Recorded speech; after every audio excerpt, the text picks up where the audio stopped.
오늘 본문은 예수님이 공생애 시작하면서 첫 번째로 일으킨 기적사건입니다. 근데 요한은 이 기적사건을 기적이라고 하는 말을 쓰지 않고 표적이라고 하는 단어를 씁니다. 다른 공관복음에서는 이적, 기적, 능력, 권능 이런 단어를 쓰는데 요한은 똑같은 기적사건을 놓고 표적이라고 하는 단어를 써요. 영어로 사인. 이게 요한복음의 특징입니다. 표적이라는 단어가 나오면 이거 요한복음이구나 그렇게 생각하면 됩니다.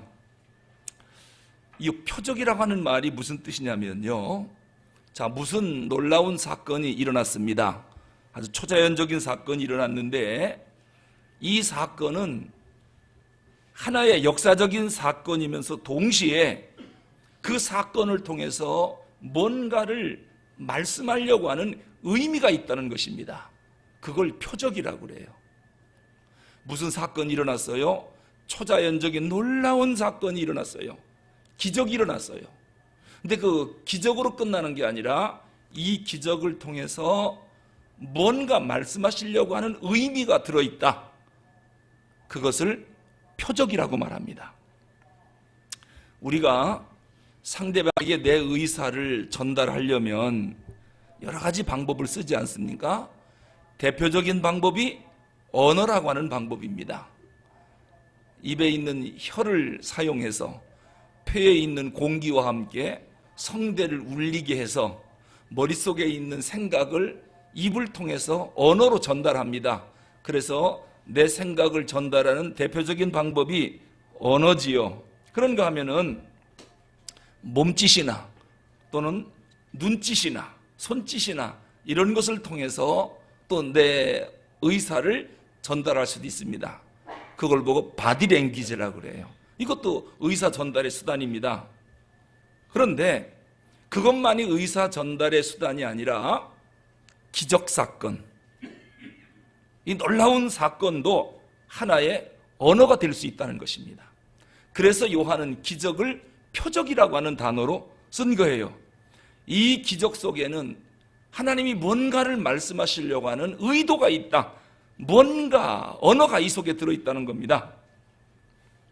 그렇다면 예수님이 일으킨 수많은 기적들은 다 그 기적을 통해서 뭔가를 말씀하려고 하는 의도가 있어서 일으킨 기적들이에요. 병을 고쳤습니다. 예수님이 단지 병만 고치려고 이 땅에 오셔서 기적을 행한 게 아닙니다. 그 병을 고침으로 인해서 뭔가 이루려고 목적이 있어서 병을 고치는 거예요. 그러니까 이 병을 고치는 사건은 하나의 언어가 되는 겁니다. 이 사건 자체가 하나의 말씀이 되고 언어가 되는 거예요. 바다를 잔잔케 하셨습니다.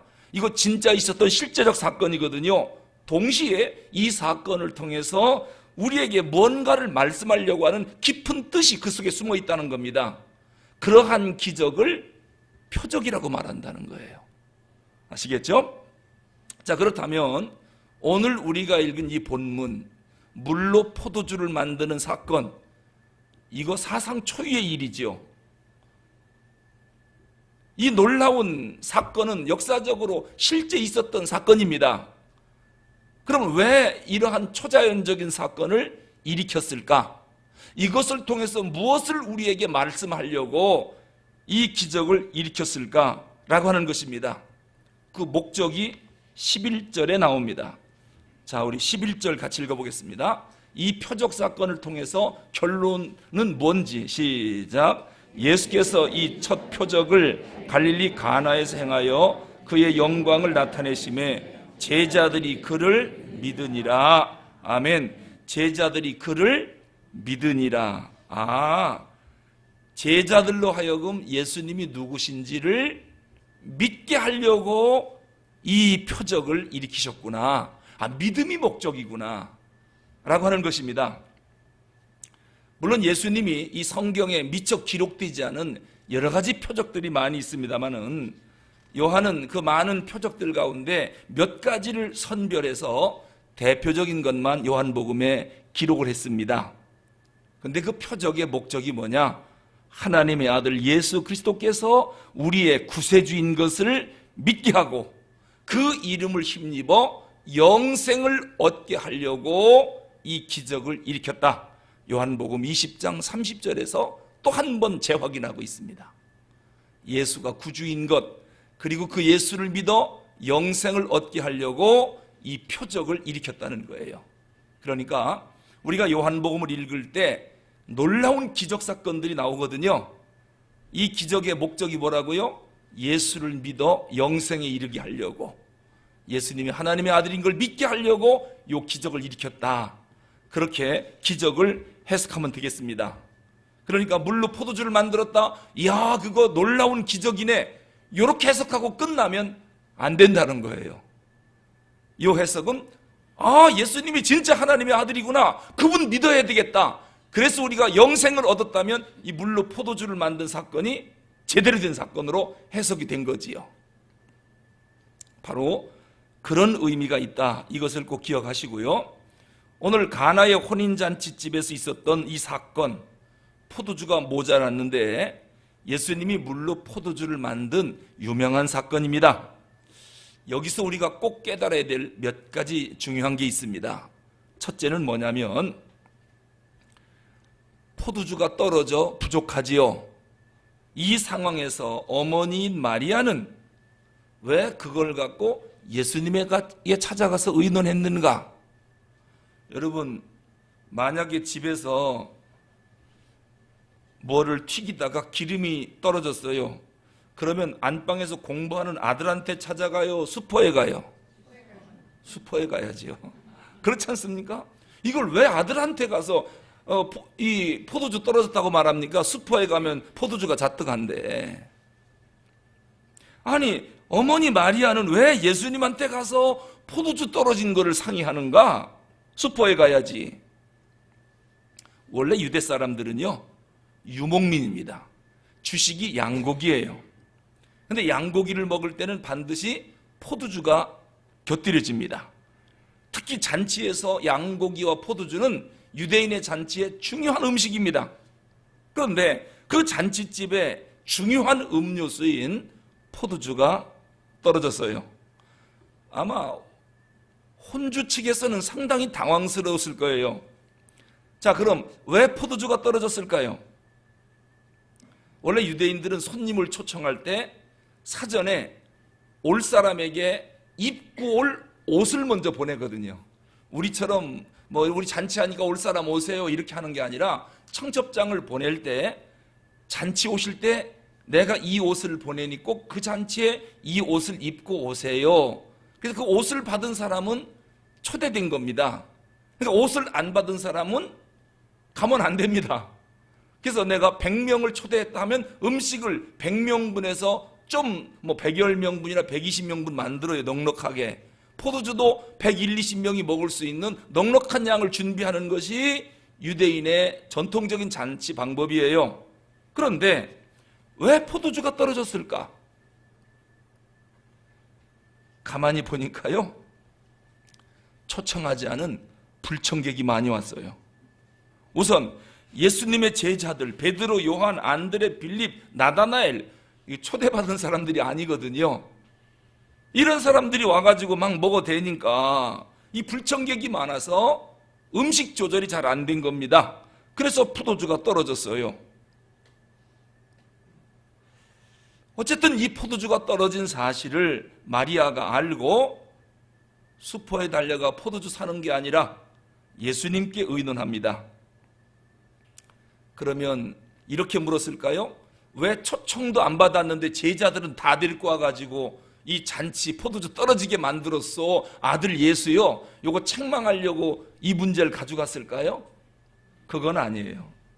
문맥으로 보나 그동안 마리아의 믿음을 보나 예수님 책망하려고 초청장도 안 받고 사람 많이 데리고 왔다고 그거 문제 삼으려고 예수님한테 가서 말씀한 게 아니고, 어머니 마리아는요, 지금까지 30년 동안 예수님과 함께 살면서 예수님 가만히 보니까 이 모든 문제가 예수님한테 가져가면 다 해결되는 거를 그동안 봐왔단 말입니다.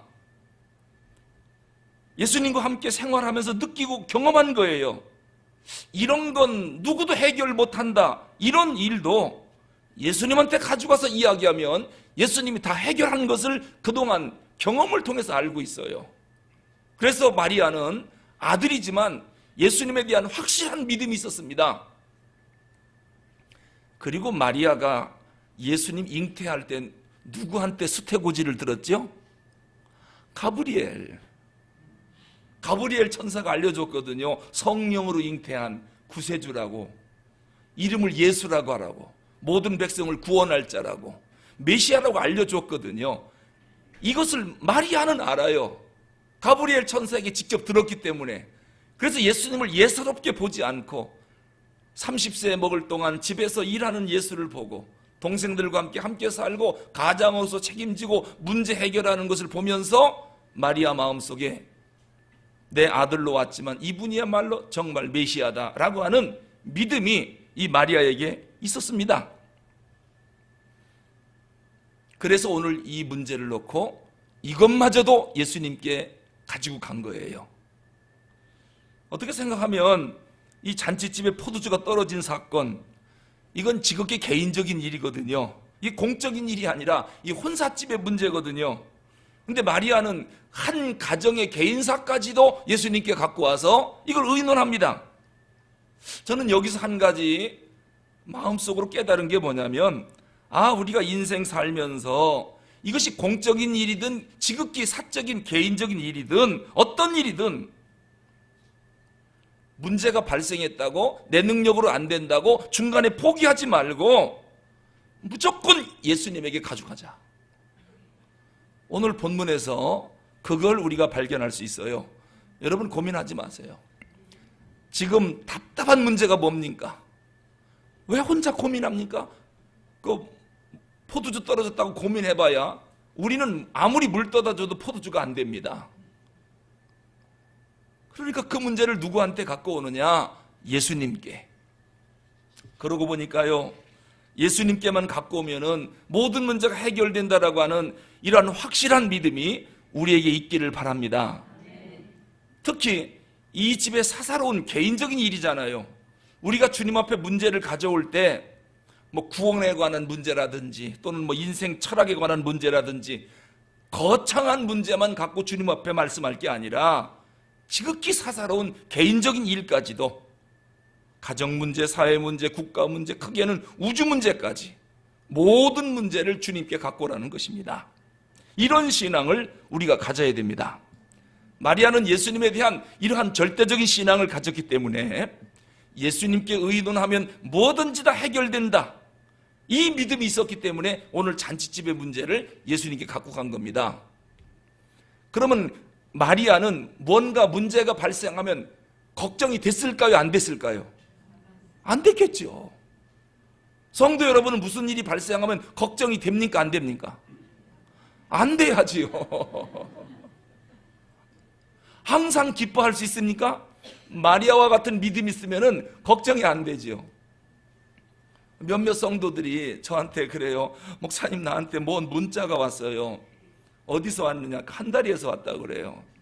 그러면서 목사님 염려하지 마세요. 그래서 성도님, 내 소원이 하나 있다면 예수님 때문에 매 맞는 거, 예수님 때문에 순교당하는 거, 예수님 때문에 짓밟히는 거, 예수님 때문에 욕먹는 거, 예수님 때문에 자존심 팍팍 구겨지는 거, 난 그것을 영광으로 아는 사람인데 시시하게 그런 일로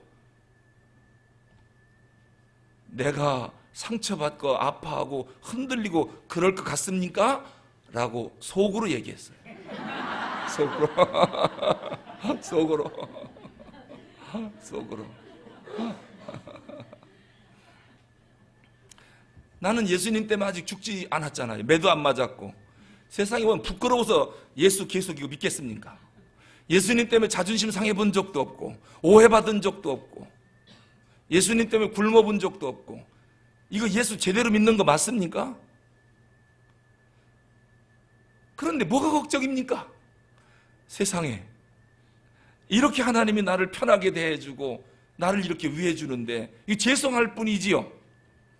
난 아무쪼록 여러분 예수님 때문에, 교회 때문에 좀 매도 좀 맞았으면 좋겠고, 욕도 좀 먹었으면 좋겠고, 아주 짓밟혔으면 좋겠어요. 예수님 때문에. 이게 다 우리에게 별다는 겁니다. 별다는 겁니다. 나중에 천당 가서 보자고요. 누가 잘하는가. 아시겠죠? 여러분 잠시 후에 죽을 거죠? 안 죽을 거예요? 죽을 거잖아요. 이 다 죽을 사람들이 안 죽을 것처럼. 그것도 보니까 잠시 후면 다 갈 것 같은데. 이제 천당 가서 봐요. 누가 잘하는가? 누가 잘하는가? 그런 것으로 믿음이 흔들린다, 두렵다, 떨린다. 그런 믿음의 내공 갖고 뭘 합니까? 뭘 합니까? 그렇지 않습니까? 우리가 예수를 1, 20년 믿었습니까? 제가 지금 60년 넘게 믿은 사람입니다. 자, 오늘 마리아가 이 문제를 갖고 예수님에게 갔어요. 우리에게 생기는 모든 문제, 개개인 사사로운 문제로부터 큰 문제까지 이거를 혼자 고민하지 말고 누구한테 가져가자? 예수님께. 왜요? 그 자체가 믿음이에요. 주님께 가져가면 해결될 수 있다. 그래서 마리아가 이 문제를 예수님께 갖고 간 거예요.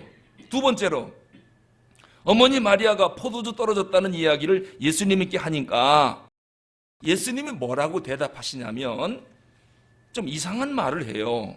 예수님답지 않아요. 우리 4절 읽어보겠습니다. 시작. 예수께서 이르시되 여자여 나와 무슨 상관이 있나이까? 내 때가 아직 이르지 아니하였나이다. 엄마가 예수여 포도주가 떨어졌나이다 그랬더니 엄마한테 여자야 나랑 무슨 상관이 있냐? 세상에 이렇게 버릇없는 사람이 어디 있습니까? 엄마한테 여자여라니요. 여자여라니. 예수님이 그런 분 아니잖아요. 그래서 이건 분명히 번역상 문제가 있을 것이다. 그래서 원어 성경을 찾아봤더니 여자여가 귀나이라고 하는 단어를 썼더라고요. 귀나이. 이 귀나이는 언제 쓰는 단어인가 찾아봤더니 쉽게 말하면 이거예요. 시저가 클레오파트라 황후를 부를 때 극존칭어로 귀나이라고 하는 단어를 썼어요. 그러니까 여성에 대한 극존칭 최고의 높임말이 귀나이예요. 이 단어를 예수님이 마리아 어머니에게 쓴 거예요. 너무너무 존중이 여겨서 어머니를 뭐라고 부를까 하다가 최고의 극존칭어를 사용해서 어머니를 부른 거예요. 이것이 귀나이, 여자여라고 하는 말의 의미인데 우리 말은 이상하게 반말로 들려가지고 이 번역상 문제가 있다 그런 생각이 들어요. 최고 극존칭어를 지금 어머니에게 쓰는 겁니다. 왕이 왕후를 부를 때 귀나이라는 단어를 씁니다. 이 단어에 대한 오해가 없기를 바랍니다. 그 다음에 여자여 나와 무슨 상관이 있나이까? 이것도 그래요. 나와 무슨 상관이 있나이까? 말로 봐서는 싫다는 얘기죠. 왜 그런 얘기를 나한테 갖고 옵니까? 이 말은 해결 안 하겠다는 얘기잖아요. 관심 없다는 이야기잖아요. 그런데 이것도 번역상에 좀 오류가 있는 거예요. 어색하게 들리잖아요. 공동번역 성경에 보니까 번역이 조금 괜찮아요. 어머니 그것이 저에게 무슨 상관이 있다고 그러십니까? 그런데 헬라어 원어 성경을 보면은 이게 무슨 얘기냐면 예수요 포도주가 떨어졌습니다. 그랬더니 아이고 어머님 알았어요. 뭘 걱정하셔요. 아직 나랑은 상관없는 일이지만 하면서 이제 포도주 만들 준비하면서 그 나한테는 상관없는 일인데 하면서 포도주 만드는 거예요. 이런 표현이에요. 이것이 우리는 나랑 상관없습니다만 안 하려고 하는데 이미 순종하려고 움직이면서 쓰는 표현으로 헬라어 원어에 나와 있어요. 그러니까 지금 어머니 말씀에 순종하려고 마음을 먹은 순종을 전제로 한 표현이다라고 하는 거예요. 아시겠죠? 이 단어도 오해가 없기를 바랍니다.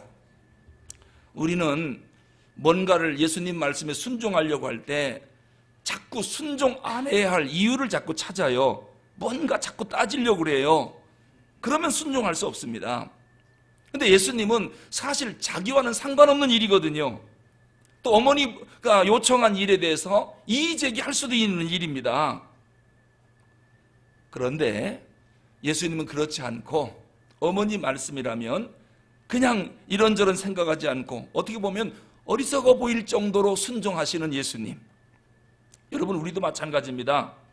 뭔가 하나 말씀이 들려오면은 미리 짐작하고 미리 머리로 계산하고 이렇게 하지 말고요, 때로는 참 우직할 정도로 어리석어 보이더라도 깨끗하고 순진한 기도를 하나님 앞에 드릴 필요가 있어요.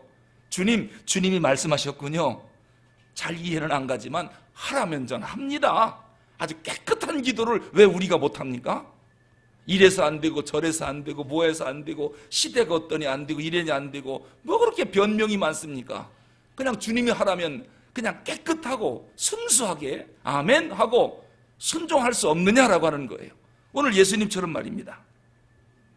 자, 이렇게 대화가 오고 가는 가운데 5절에서 마리아가 뭐라고 말씀하는지 5절 한번 읽어보겠습니다. 시작. 그의 어머니가 하인들에게 이르되 너희에게 무슨 말씀을 하시는지 그대로 하라 하니라.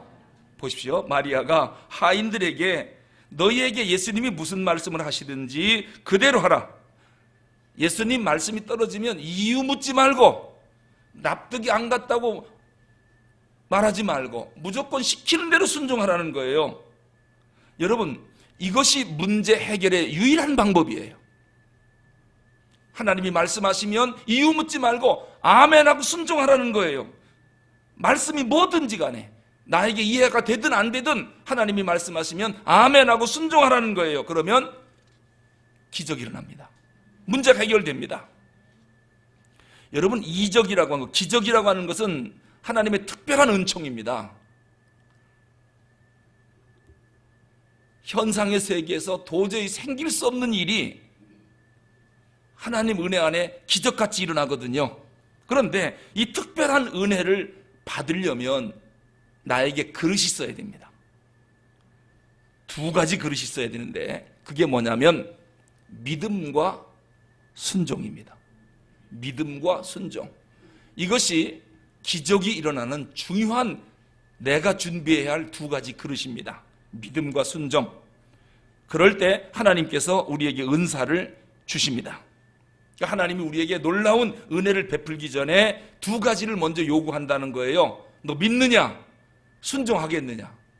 믿습니다. 순종하겠습니다. 그럼 기적이 일어나고, 이 그릇이 준비 안 되면 기적은 안 일어납니다. 예수님이 벳사다 광야에서 5,000명을 먹이실 때에 직접 하늘을 여시고서 5,000명을 하늘에서 그냥 막 음식이 떨어지게 해서 얼마든지 먹일 수 있습니다. 전능하신 분인데요. 이 올마이티라고 하는 말은 못하는 일이 없는 것이 전능이란 뜻이거든요. 그런 분이 뭘 원했습니까? 너희 중에 먹을 게 없느냐? 어린아기가 도시락을 갖고 왔습니다. 오병이어입니다. 이거밖에 없습니다. 그걸 갖고 오니까 그걸 들고 하늘을 향하여 축사하시고 그걸 기준으로 어린아이의 순종을 통해서 오병이어의 기적을 일으키십니다. 그러니까 우리가 주님 나에게 기적을 일으켜 주십시오. 기적 안 일어납니다. 어떻게 해야 됩니까? 일단 믿고 순종해야 됩니다. 그럴 때에 하나님은 당신의 역사를 이루시는 겁니다. 물고기와 보리떡 5개 아무것도 아닙니다. 그러나 하나님이 먼저 우리에게 그걸 요구하는 거예요. 물론 그것이 있어야만이 기적이 일어난다, 그건 아니에요. 그거 없어도 얼마든지 기적 일으킵니다. 단 우리에게 믿음과 순종을 요구한 다음에 그걸 매개로 해서 하나님이 기적을 일으키시곤 합니다. 자, 나사로가 베다니 마을에서 사는 나사로가 죽었습니다. 죽은 지 4일 됐어요. 장례식이 끝났습니다. 무덤에서 이미 시신이 썩어서 냄새가 납니다. 예수님이 좀 늦게 오셨죠. 중간에 뭐 여러 가지 혈우병 걸린 여인도 있고 뭐 이런저런 많은 사건들 때문에 좀 지체됐습니다. 왔더니 나사로가 죽었어요. 이미 장사가 끝난 겁니다. 이제 무덤을 향해 가십니다. 그냥요 가서 나사로야 나오라 말씀 한마디 하면 나올 텐데 예수님 그렇게 하시지 않습니다. 저 무덤을 막은 돌을 옮겨놓으라. 돌을 옮겨놓으래요. 만약에 순종하지 않았으면 어떤 일이 생겼을까? 돌문을 왜 열라고 합니까? 장사 지낸 지 4일이 돼서 시체 썩은 냄새 때문에 안 됩니다. 주님 이제 다 끝났습니다 하고 문을 안 열었다면 어떻게 됐을까요? 물론 안 열어도 주님이야 지진 일으켜서 문 열면 될 거 아닙니까? 못하시는 일이 없지 않습니까? 그런데 주님은 그렇게 하시지 않고 우리의 순종을 요구하는 것입니다. 돌을 옮겨놔야만 기적을 일으키는 건 아니지만은 기적을 일으켜주기 위해서는 먼저 우리에게 순종을 요구하시더라 라고 하는 것입니다. 마찬가지입니다.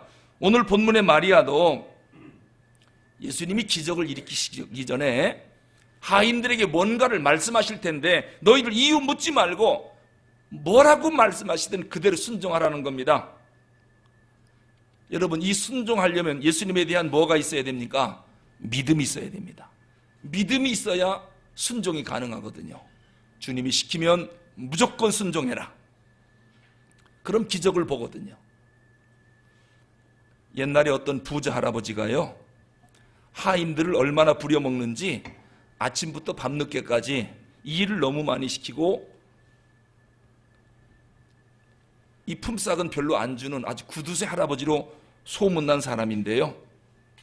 하인들이 그래서 늘 불평하고 그렇게 지냈습니다.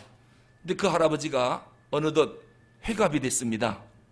회갑날 큰 잔치를 벌리는데 그때 이제 하인들이 무슨 생각을 하느냐, 이날만은 우리가 쉬지 않겠느냐, 그리고 이날만은 좀 고기랑 배부리 먹지 않겠는가 하고 좋아하고 있었는데 갑자기 할아버지가요 볏짚단 가득 가지고 오더니 너희들 오늘 하루 종일 새끼를 꽈라.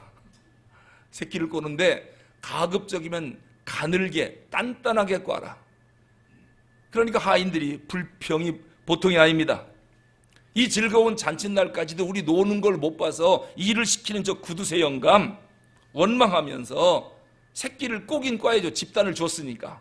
그러니까 빨리 집을 소비하려고 막 굵고 얼렁뚱땅 적당히 해서 새끼를 꼬는 하인도 있었고, 어떤 하인은 난 쫓아내면 쫓겨날지언정 안 한다. 그리고 아예 그냥 둘러넣어서 새끼를 안 꼰 그러한 하인도 있었고, 근데 어떤 한 하인은 앉아가지고 열심히 시키는 대로 가늘게 단단하게 계속 새끼를 꼬는 겁니다. 저녁 때가 됐습니다. 주인이 왔어요. 그리고 너희들 새끼를 꼰 걸 들고 나를 따라와라 하더니 광문을 열더랍니다. 거기에는 엽전, 옛날에 가운데 뚫린 엽전 있지 않습니까? 돈 있지 않습니까? 가득 쌓여있는 광을 오더니 회갑 기념이다. 니들 오늘 꼰 새끼에다가 이 엽전을 마음껏 꿰어갖고 가라. 우선 새끼를 안 꼰 사람은 어떻게 됐을까요? 아무것도 못 가져가죠. 굵게 꼰 사람은 어떻게 될까요? 들어가야 할 말이죠. 죽으나 사나 순종하고 열심히 가늘게 단단하게 길게 꼰 사람은 마음껏 담아 가져갈 수 있죠. 그래서 그 사람 부자 됐다는 얘기예요. 여러분, 하나님 말씀이 어떻게 우리 머릿속으로 다 이해가 가겠습니까? 전 성경 말씀이 제 머릿속으로 다 이해가 간다면 이거는 삼국지만도 못한 거예요. 하나님이 내 머리 수준 이하라는 거예요. 내가 다 이해한다면은, 그렇지 않습니까? 제가 이해할 수 없는 말씀이 있기 때문에 성경은 믿을 만한 거예요. 하나님은 위대한 분인 거예요. 그런데 우리는 내 머리로 이해가 안 가면 말씀이라고 이해가 안 간다고 안 받아들여요. 세상에 어떻게 이 말씀이 우리 머릿속으로 다 이해가 됩니까? 이 엄청난 천지창조의 이야기가, 죄인을 구원하고 새하늘과 새 땅을 만드시는 엄청난 이야기가 이 조그만 머릿속에 어떻게 다 이해가 가겠습니까? 이해가 안 가니까 믿을 만한 거지요. 근데 우리는 이해가 안 간다고 말씀을 거부합니다. 순종하라면 이해가 안 가서 못하겠다는 거예요. 세상에 그런 일이 어디 있습니까? 성경에서 하라면 이해가 안 가도 하는 거지요. 그러면 기적을 보리라 해요. 세 번째로, 포도주가 부족하다는 마리아의 요구에 예수님이 뜻밖의 이상한 말씀을 하십니다. 그게 바로 6절과 7절입니다. 같이 읽어보겠습니다. 시작. 거기에 유대인의 정결 예식을 따라 6이 놓였는지라 예수께서 그들에게 이르시되 항아리에 물을 채우라. 아기까지 채우니. 아멘. 예수님께서 이상한 말씀을 하시네요.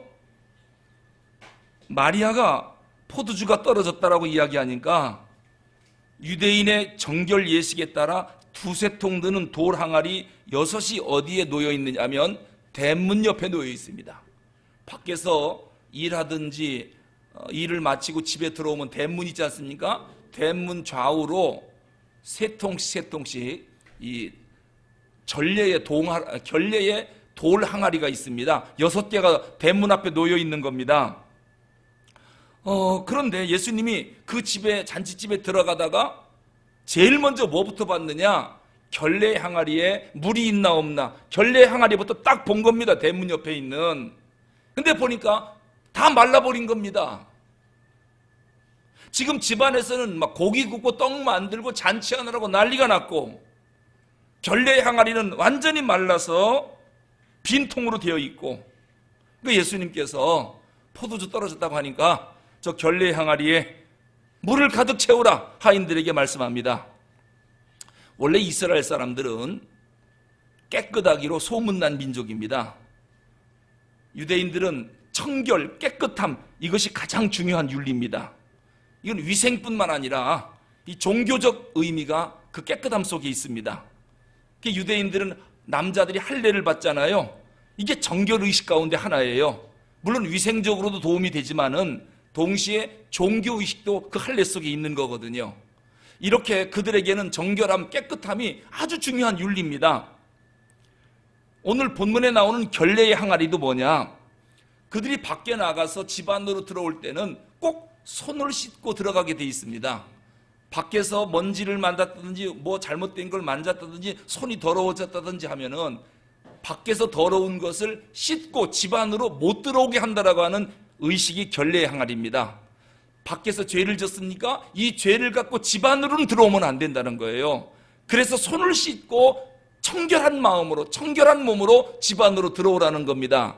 이것이 그들에겐 중요한 종교의식이면서도 결례의 예식입니다. 그런데 이 가나의 혼인집은 이 결례의 항아리에 물이 떨어졌습니다. 자, 그러면 그동안 이 집은 손을 씻는 일을 했다는 겁니까? 안 했다는 겁니까? 안 했다는 거예요. 결례의 예식을 이 집은 안 한 집입니다. 회개를 안 한 집입니다. 더러운 먼지를 떨어내지 않고 집 밖이든 집 안이든 마음대로 드나들었던, 그래서 집안이 완전히 오염된 그러한 집이란 말입니다. 이런 집에 지금 잔치하느라고 정신이 없습니다. 먹는 포도주만 신경을 썼지 결례 항아리에 물이 떨어진 거, 이것은 신경 안 씁니다. 포도주 떨어진 것만 신경 쓰고 있지. 예수님이 그거를 보고 아하, 이 집에 영적으로 심각한 문제가 발생했구나. 이 집 기도 안 하는 집이로구나. 딱 들어가 보니까 예배 안 드리는 집이로구나.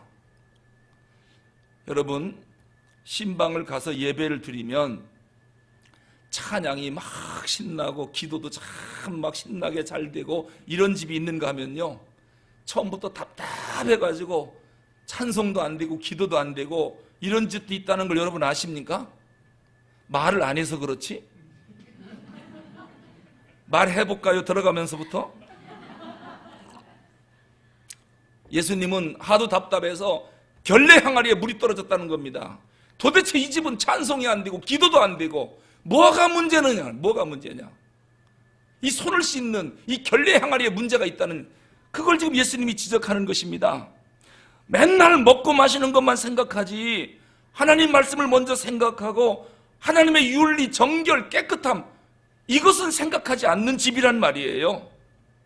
그럼 예수님이 그걸 지금 지적하고 있는 것입니다.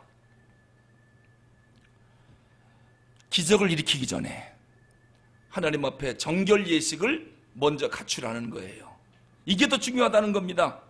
결례 항아리에 물이 떨어졌는데 뭔 포도주 떨어진 것만 갖고 문제를 삼느냐라고 하는 것입니다.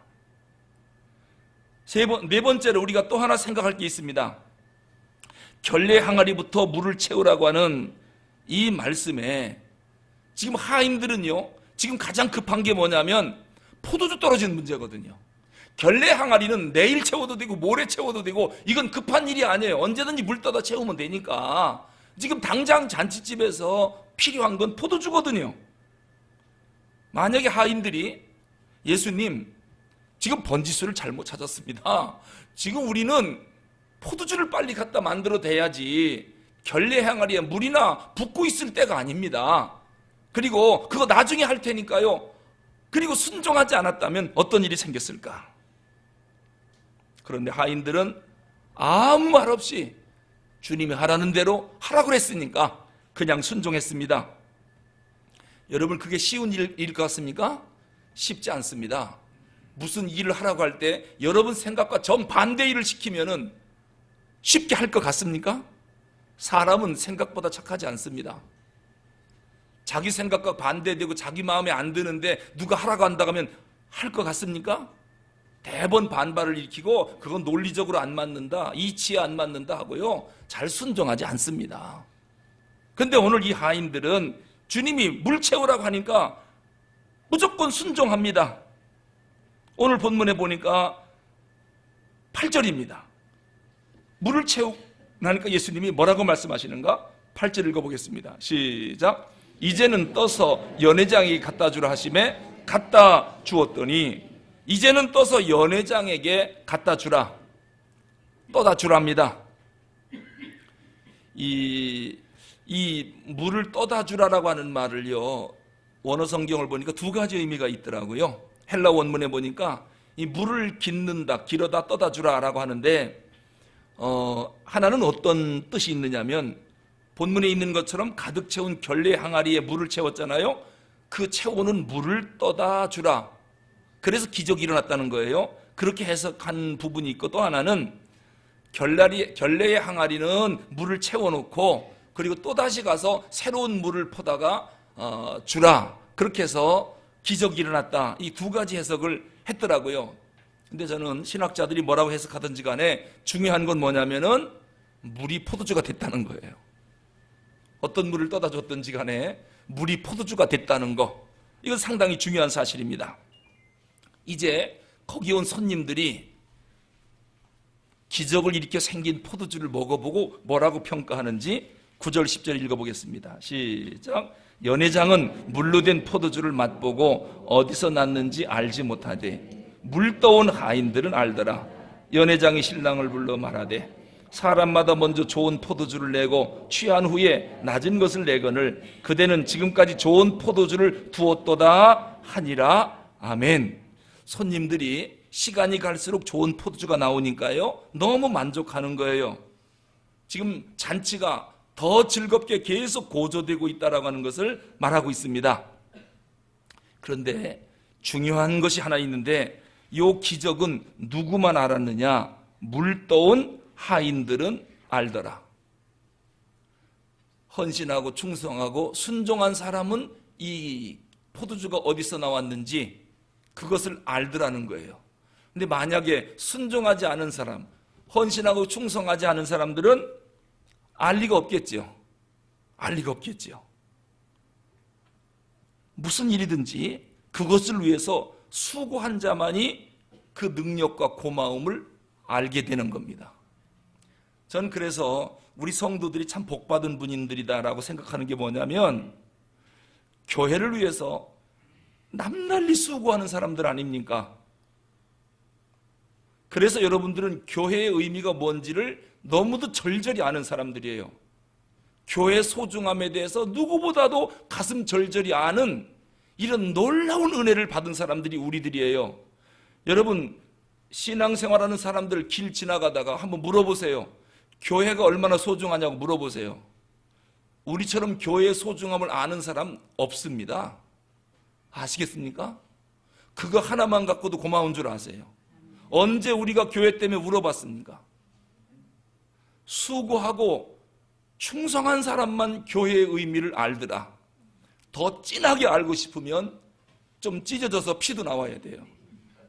그래야 교회가 이렇게 수고하구나.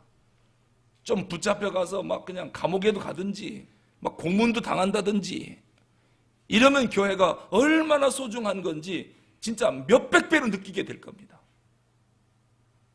왜냐? 수고한 자만이 그 능력과 고마움을 알게 되는 거거든요. 수고하지 않으면 감동이 좀 크지 않습니다. 정말 우리가 교회 때문에 큰 은혜와 감동을 받고 싶으면 교회를 위해서 죽도록 충성하는 것입니다. 우리가 6월 2일 날 한영훈 조청 전도주일 하지 않습니까? 지금 우리가 하나님 앞에 기도하고 지금 태신자를 작정하고 있는데 성경에 보니까요, 때를 얻든지 못 얻든지, 저들이 듣든지 아니 듣든지 복음 전하래요. 이 명령문입니다. 자, 그럼 해도 되고 안 해도 되는 선택입니까? 아닙니다. 이건 필수입니다. 안 하면 안 됩니다. 감히 하나님의 명령을 누가 어길 겁니까?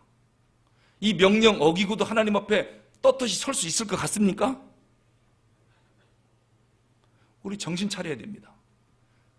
잠시 후면 다 죽을 사람들인데, 하나님 앞에 다 설 사람들인데, 저도 마찬가지입니다. 저도 목회하면서 하나님이 저에게 분명히 물어볼 거예요. 종아, 너 목회 어떻게 했느냐? 네가 어떻게 목회했길래 성도들을 열매 하나도 없는 무화과나무로 만들어서 전부 주님의 저주를 받게 만들었느냐? 네가 목사 맞느냐? 제가 이런 말 듣고 싶지가 않아요. 그래도 종아, 네가 정말 한 영혼을 구원하려고 그 전도의 미련한 방법을 우직하게 끝까지 했구나. 이런 말을 들어야지. 뭐 시대가 그런 시대가 아니라는 둥, 뭐라는 둥, 뭐 그렇게 핑계도 많고. 그래서 교인들을 열매 없는 무화과나무로 이렇게 만들어 놓은 거 너 책임지라는 겁니다, 저한테. 그럼 어떻게 해야 됩니까? 제가 천당 가서 책임져야 되겠습니까? 아니면 이 자리에서 전도를 시켜야 되겠습니까?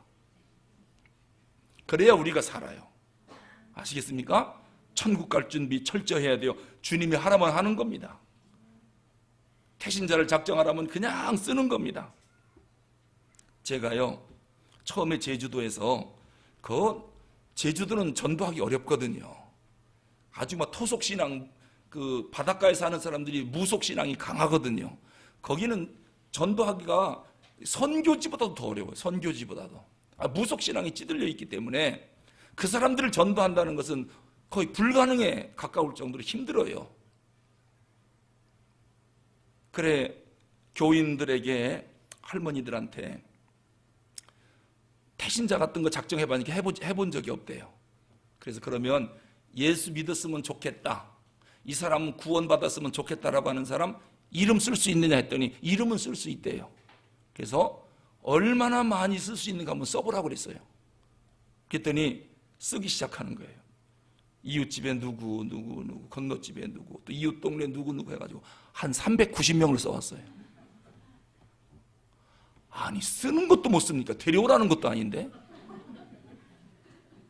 난 이렇게 순종 안 하는 사람들, 올해 말고 작년까지 작년까지 난 이렇게 순종 안 하는 사람들 처음 봤어요. 아니, 이름 써서, 이 사람 예수 믿고 천당 갔으면 좋겠다는 사람, 그런 사람 좀 써서 놓고 왜 기도하겠다는데, 왜냐? 아무래도 영혼 구원은 성령님이 하실 일이기 때문에 여러분, 우리가 가서 한다고 움직일 것 같습니까? 놓고 기도해야 성령님이 역사해야 그분이 마음이 움직여서 복음을 들으러 오는 거지, 우리가 하는 게 아니거든요. 성령님이 하실 기회를 달라고 우리에게 부탁하는데 그렇게도 안 써냅니까? 지금 표정들 보니까 써내나 봐라 하고 지금 아마 그러는 것 같아요. 하여튼 전 할 말 다 했습니다. 하나님 들으셨지요? 나중에 천당 가서 저한테 묻지 마세요. 이제 안 하고 하는 것은 여러분 책임입니다. 여러분 책임. 나중에 가서 못 들었습니다 이런 얘기하면 안 됩니다. 생전 목사님이 전도하라 소리 안 해갖고 나 못했습니다 이런 말 하면 안 됩니다. 아시겠죠? 오늘 몇 시냐? 8시 25분. 오늘 시간까지 다 했으니까 여러분 변명할 수가 없습니다. 순종하면 하나님이 하시겠대요. 여러분, 교회를 왜 세웠습니까? 영혼 구원이거든요. 영혼 구원. 예수님 이 땅에 왜 오셨죠? 영혼 구원하러 오셨어요. 왜 십자가에 돌아가셨습니까? 영혼 구원하려고요. 부활 승천에 올라가셨다가 다시 재림하셔요. 왜 오시죠? 영혼을 구원하려고. 그리고 마지막 승천하시면서 우리에게 부탁한 지상 최대의 명령이 뭐죠? 영혼을 구원하래요. 그리고 성령님을 보내주셔서 마음에 감동받으면 어떻게 하죠? 유대와 사마리아와 땅끝까지 주님의 증인이 되죠. 이것이 주님의 소원이요, 우리에게 마지막 부탁한 것이에요. 그리고 우리의 사명이 됩니다. 이것이 이렇게 주님이 애원할 정도로 부탁했으면 하는 겁니다. 아시겠습니까? 하실 거예요, 안 하실 거예요? 이름 적어내라는데 데리고 라는 것도 아니고, 그죠? 이제 돌아오는 주일부터 적어내는 거 볼 겁니다. 그렇게 하고 일단 놓고 기도하는 겁니다. 하나님, 이 영혼 살려달라고. 순종하면 기적이 일어나요. 우리가 지금 쉬지 않고 금년에도 하여튼 벌써 3년 전부터 계속 적어놓고 기도하는 사람 해마다 반복되잖아요. 이름이요. 작년에 적었는데 안 온 사람들 올해 또 적어야 될 거 아닙니까? 하여튼 10년 하면 오겠죠. 뭐. 그걸 어떻게 지금 적어서 이번에 오기를 바랍니까?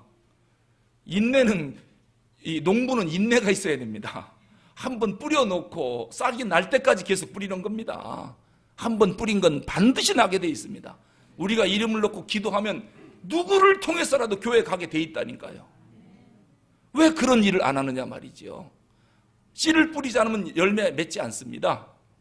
오늘 이 기적은 왜 일어났느냐? 순종해서 일어난 거예요. 순종해서. 마찬가지입니다. 오직 수고한 하인들만 이 이적, 표적의 의미를 알고 있더라는 거예요. 이게 어떻게 일어났는지, 언제든지 무슨 일이든지 수고한 자만이 그 능력의 고마움을 알게 되는 것입니다. 이제 말씀을 맺겠습니다. 여러분, 포도주가 모자랐던 이 잔치집에 예수님이 계셨기 때문에 일단 걱정이 해결됐어요. 오히려 기쁨이 충만한 잔치집으로 완전히 변했어요. 자, 우리 가정도 예수님만 오시면 해결 못할 일이 없습니다. 모든 문제가 해결됩니다. 문제는 내 마음에 우리 가정에 주님을 모셨느냐 안 모셨느냐, 주님이 오셨느냐 안 오셨느냐, 이게 중요한 거예요. 주님만 오시면. 그러니까 우리가 기도할 때마다 제일 겁나는 게 뭐냐? 주님 제발 나를 좀 떠나지 마세요. 주 떠나가시면 내 생명 헛되네. 그죠? 주님 떠나면 내 생명 아무것도 아니거든요. 주님, 우리 가정에서 제발 좀 떠나지 마세요. 우리 가정에서 주님 떠나면 우리 집 어떻게 됩니까? 주님이 오시면 모든 문제가 해결되고 하나님의 은혜가 충만히 넘치는 그러한 가정이 되는 것입니다. 우리 교회 위에도 주님이 함께 하시기 때문에 하나님의 은혜가 넘치는 것입니다. 주님을 모시고 늘 동행하고 날마다 기적이 일어나는 복된 가정이 되기를 주님의 이름으로 축원합니다. 기도하겠습니다.